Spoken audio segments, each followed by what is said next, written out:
Good morning my viewers, welcome to my channel. आज हम पढ़ेंगे बाल्यावस्था में सामाजिक विकास कैसे होता है और संवेगात्मक विकास कैसे होता है। पिछले वीडियो में या पिछली क्लास में हमने पढ़ा था कि बालक का मानसिक विकास किस प्रकार होता है बाल्यावस्था में और शारीरिक विकास कैसे होता है। ये चीज़ हमने पिछले वीडियो में पढ़ी थी। उसको अगर देखना हो तो मेरे जो भी पिछले वीडियो हैं बाल विकास से रिलेटेड, तो वो आपको सारे इस वीडियो के डिस्क्रिप्शन बॉक्स में आपको मिल जाएंगे। तो आप उनको देखना, आपके रीट के एग्ज़ाम में और या फिर सीटेट की एग्ज़ाम आने वाली है उसमें आपके लिए विशेष उपयोगी रहेंगे। तो आज हम पढ़ेंगे बाल्यावस्था में संवेगात्मक विकास कैसे होता है। बाल्यावस्था में संवेगात्मक विकास।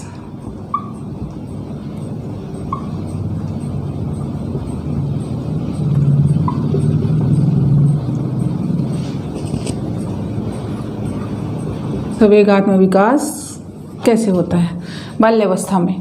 फर्स्ट में आती है कि बाल्यावस्था में सबसे ज़्यादा संवेगात्मक विकास जब होता है जो समाज से जुड़ता है, समाज के प्रति उसकी भावना जो पैदा होती है, उसमें बालक की कई सारी चीज़ें समाज से जुड़ जाती है। तो बालक का सामाजिकरण की अवस्था उत्पन्न होती है बालक में। सामाजिकरण की व्यवस्था या अवस्था कौन सी अवस्था में? बाल्यावस्था में, क्योंकि बालक समाज से जुड़ना शुरू कर देता है और समाज के कंसल्ट में आता है तो उसमें अपने आप सामाजिकरण के गुण आने लग जाते हैं। इस काल में बालक विधिवत रूप से समाज से जुड़ना शुरू कर देता है और बालक में कई सारे परिवर्तन आते हैं। इसलिए बाल्य अवस्था को जीवन का अनोखा काल भी कहा गया है। जो भी चेंजेज आता है शैशवावस्था के बाद वो होता है हमारा बाल्यावस्था में। नेक्स्ट इसी की विशेषताओं की बात करें, संवेगात्मक विकास के अंतर्गत जो भी चीज़ें आती हैं उसमें आएगा कि बालकों में तीव्र संवेगों में कमी, तीव्र संवेगों में कमी आने लगती है। जो बालक के तीव्र संवेग थे कब? शैशवावस्था में। शैशवावस्था में बालक में तीव्र संवेग होते हैं क्योंकि वो उसमें संवेग एकदम से आते हैं। संवेग जैसे ही उसके प्रभावी होते हैं वो रोने लग जाता है। किसी चीज़ को पकड़ने की कोशिश करता है वो भी उसके संवेग है।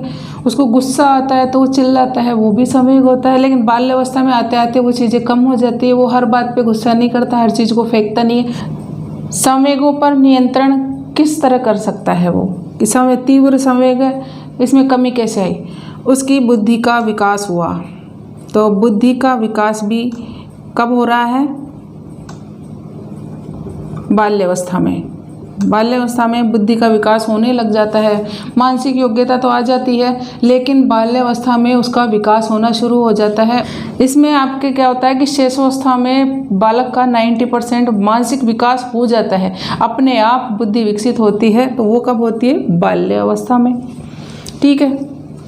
नेक्स्ट जो विशेषता की बात करें वो है द्वेष की भावना।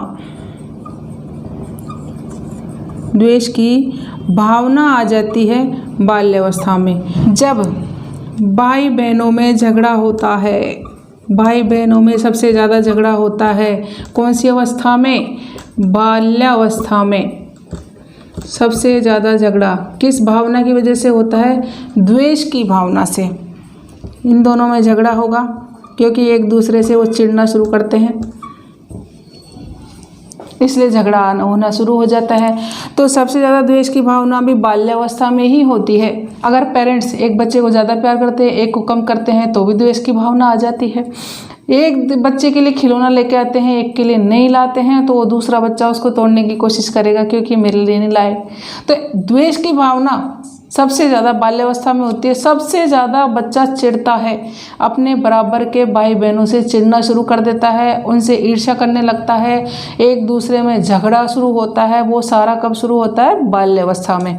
तो इसी प्रवृत्ति को झगड़े की अवस्था भी बोलते हैं या द्वेष की अवस्था भी बोलते हैं। सबसे ज़्यादा झगड़े इसी अवस्था में होते हैं। नेक्स्ट विशेषता आती है इच्छा की पूर्ति जब नहीं होती है बालक की, जो वो चाहता है वो उसको नहीं मिलता है, तो निराशा पैदा होती है। जब उसकी इच्छा पूरी नहीं होती है तो उसमें निराशा का भाव आ जाता है। निराशा का भाव इसमें सबसे ज़्यादा आ जाता है। इच्छा की पूर्ति नहीं होती है, जब बालक कहता है कि मुझे ये चीज़ चाहिए और पेरेंट्स लाके नहीं देते हैं, तो वो निराश हो जाता है। तो सबसे ज़्यादा निराशा की भावना भी बाल्यावस्था में ही पाई जाती है। नेक्स्ट विशेषता की बात करें कि बाल्यावस्था में पर्याप्त भय बना रहता है। पर्याप्त भय बना रहता है। किस चीज़ का भय बना रहता है? अगर मैंने क्लास में अच्छा नहीं पढ़ के सुनाया तो बच्चे मुझ पे हंसेंगे। अगर घर वालों ने किसी बच्चे के सामने डांट दिया तो बच्चा इंसल्ट फील करता है। तो एक पर्याप्त भय बना रहता है उसको कि मुझे इस तरह से नहीं बोला जाए कहीं। तो वो एक भय सा रहता है उसके दिमाग में, कहीं उसके साथ ऐसा नहीं हो जाए, कहीं मैंने आज काम नहीं किया तो मुझे टीचर डांटेगा तो नहीं। तो ये चीज़ें बाल्यावस्था में ज़्यादा देखी जाती है। अगर इस पर्याप्त भय की बात करें कि बालक को भय कब कब कैसे कैसे अवस्था में होता है, तो शैशवावस्था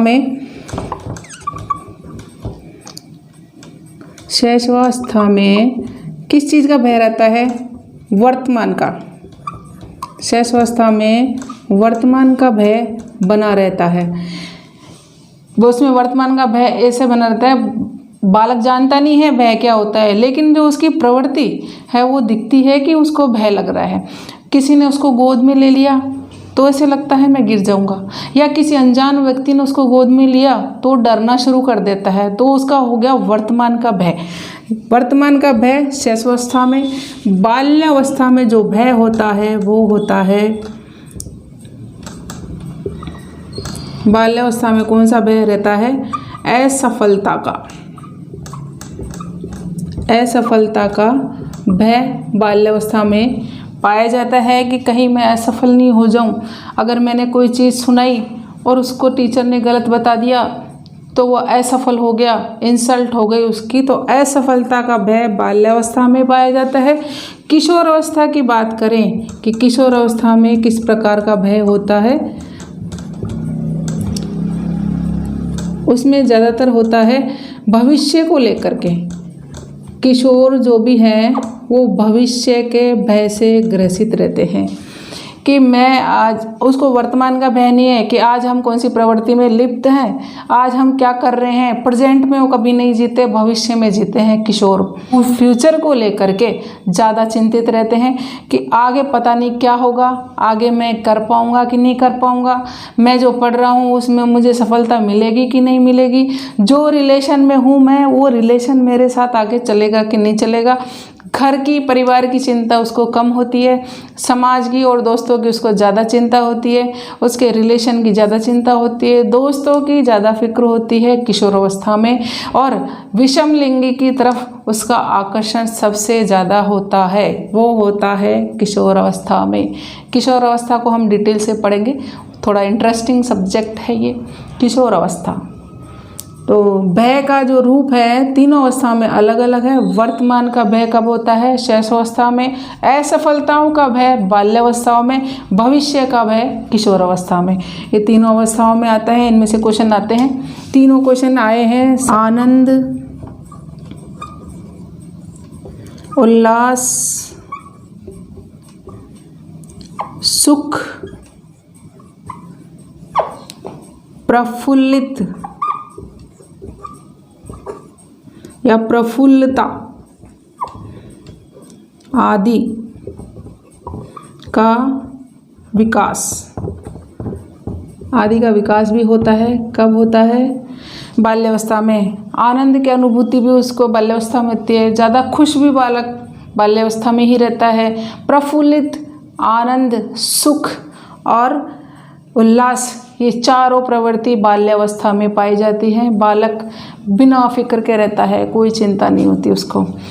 खाली स्कूल के डर के अलावा उसको कोई चिंता नहीं होती है किसी भी बात की। घर में नहीं होती है, बाहर भी दोस्तों में भी नहीं होती है, जहाँ वो खेलता है वहाँ भी नहीं होती है। उसको सिर्फ डर, एक असफलता का डर सिर्फ स्कूल में होता है, जहाँ पर उसको लगता है कि हाँ मेरी इंसल्ट होगी, वरना वह आनंद से भरा रहता है। ये है हमारी बाल्यावस्था में संवेगात्मक विकास, इसकी विशेषताएं हैं। संवेगात्मक विकास किस प्रकार होता है बाल्यावस्था में। नेक्स्ट बात करेंगे सामाजिक विकास बालक में किस प्रकार होता है। सबसे पहली विशेषता आती है समूह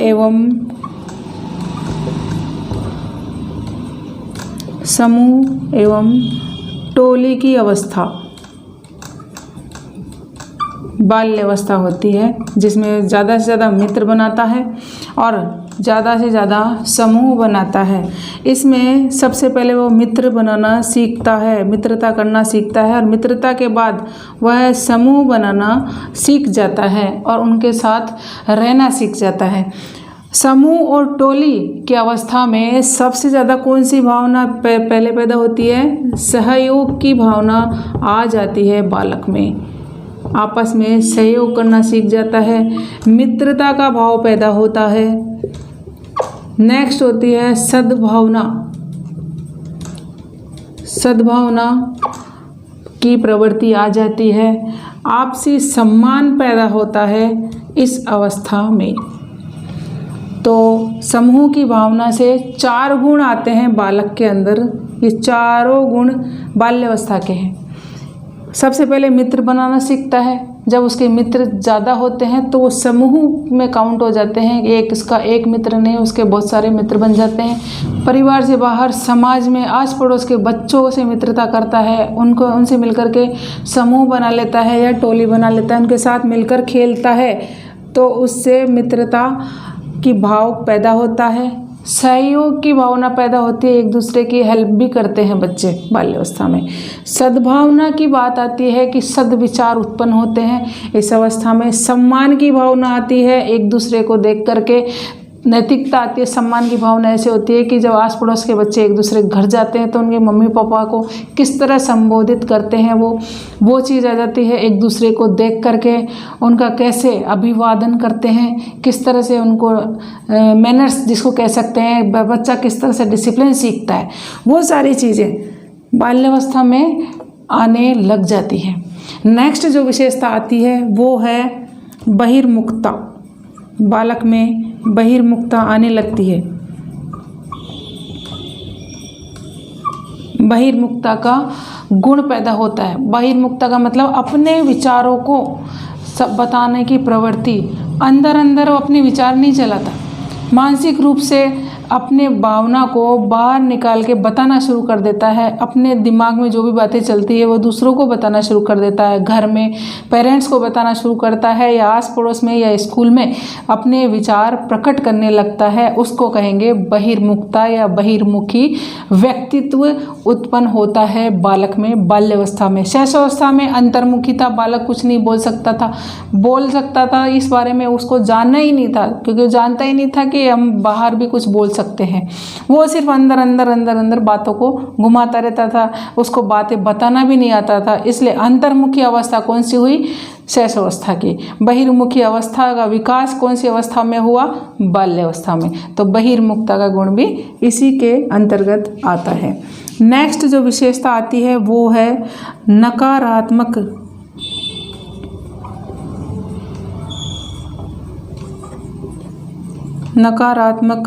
मन का आरंभ। नकारात्मक मन का आरंभ भी इसी अवस्था में होता है। उसमें नकारात्मकता भी आती है।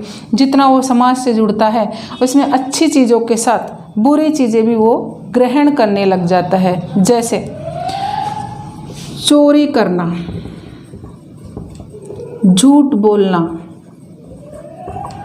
और बहाने बनाना।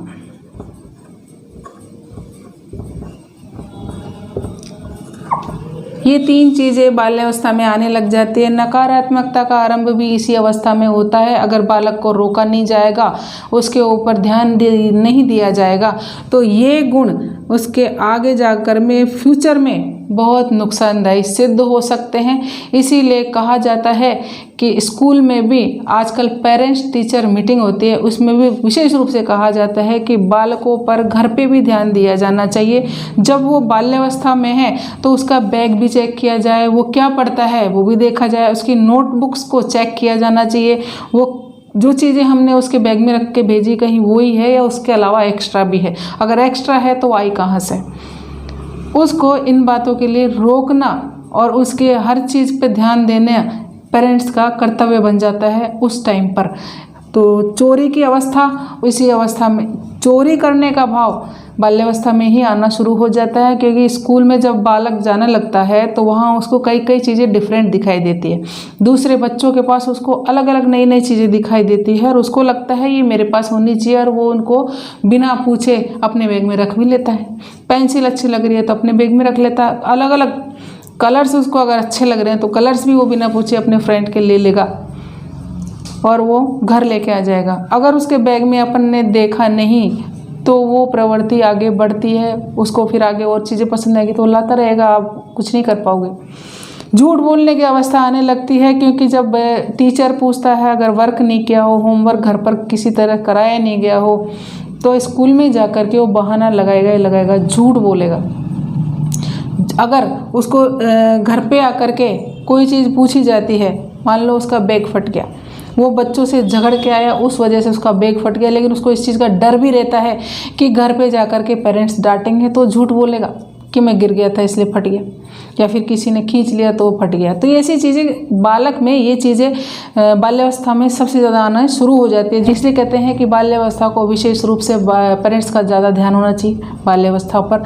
किशोर अवस्था में आप कुछ नहीं कर सकते, उसमें उसका माइंड डेवलप भी हो जाता है, संवेगों का, आवेगों का, उसकी मानसिक स्थिति का, जो एक कहते हैं ना कि तीव्र, जिसमें तीव्रता आती है, वो काल होता है किशोर अवस्था का। आप कितना ही कहो कोई असर नहीं होगा, इसलिए जो भी करना है पहले पहले चेंज कर लो बालक को, उसके बाद कोई चेंज नहीं किया जा सकता।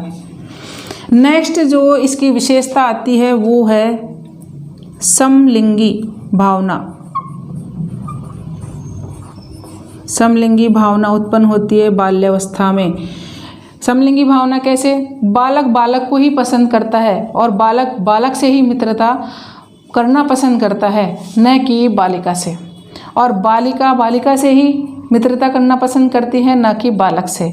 इसलिए समलिंगी भावना बाल्यावस्था में आती है, वो लड़कियों को पसंद नहीं करते। लेकिन किशोरावस्था में उल्टा है, बालक बालिका को पसंद करता है और बालिकाएं बालक को पसंद करती हैं। विपरीत या विषमलिंगी भावना कौन सी अवस्था में? किशोरावस्था में आती है। तो समलिंगी भावना का क्वेश्चन भी कई बार आता है कि कौन सी अवस्था में समलिंगी भावना उत्पन्न होती है, वो है बाल्यावस्था। नेक्स्ट जो विशेषता आती है सामाजिकता में, वो है बालक स्वयं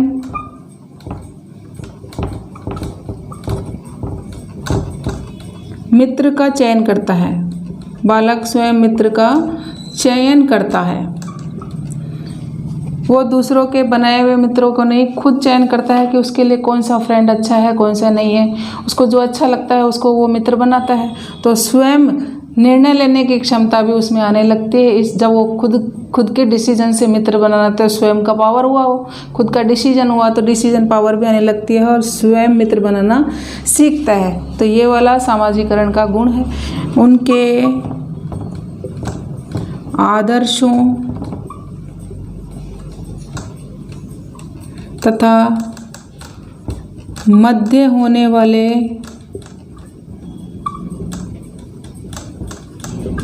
विचारों को अपनाता है। जब वो मित्र बनाता है तो उनके आदर्शों को और उनके जो मध्य विचार होते हैं उनको अपनाना शुरू कर देता है, क्योंकि संगत का असर होने लग जाता है। जब वह मित्र बनाएगा, टोलियाँ बनाएगा, समूह बनाएगा, बच्चों के साथ रहेगा, तो उनके व्यवहार को ग्रहण करेगा ही करेगा। दूसरे बच्चों का जो भी व्यवहार होगा, उनके मध्य जो भी विचार होते हैं, उसको बच्चा अपनाता ही अपनाता है। इसलिए उनके आदर्शों को भी अपनाएगा, उनके विचारों को भी अपनाएगा। तो बालक के जो भी वो फ्रेंड बनाता है उस पर भी आपकी विशेष नज़र होनी चाहिए कि, और अगर उसके दोस्त अच्छे नहीं हैं, उसको नेगेटिविटी की तरफ लेके जा रहे हैं, तो आपको उसको रोकना पड़ेगा, टोकना पड़ेगा। बालक का जो चयन तो खुद कर लेता है, स्वयं मित्रों का चयन तो कर लेता है, लेकिन अगर उसके दूसरों के जो आदर्श अपने अंदर लेकर के आता है, उनके विचारों को जो ग्रहण करने लगता है, बाहर की चीज़ों को अपने दिमाग में बिठाना शुरू करता है, तो वो आपको इस बारे में विशेष ध्यान देना होता है कि बालक कौन से दोस्तों के साथ रहता है और कौन से इसके मित्र हैं। उस समय पे पेरेंट्स ही उसको चेंज कर सकते हैं, उस समय पे पेरेंट्स ही उसका विशेष रूप से सही मार्गदर्शन कर सकते हैं। तो नेक्स्ट जो विशेषता आती है वो है बालक बालिका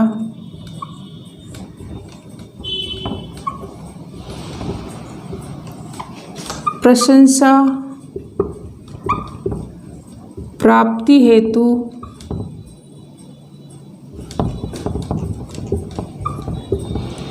तीव्र इच्छा रखते हैं।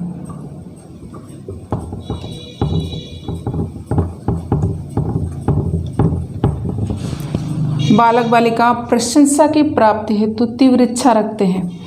इस अवस्था में अगर उन्होंने कोई काम किया और आपने उनकी थोड़ी बहुत बड़ाई कर दी या प्रशंसा कर दी तो बहुत खुश होते हैं, क्योंकि वो सामने इच्छा रखते हैं, इस चीज़ की उम्मीद रखते हैं। इस कोई काम कहो आप, उन बाल्यावस्था में जो बच्चे होते हैं इस उम्र के, उसमें उनसे कोई काम की बोलो तो वो बड़े खुश होकर करेंगे, और आपने अगर उनको उसका फीडबैक नहीं दिया तो वो उसका मुँह दोबारा नहीं करेंगे।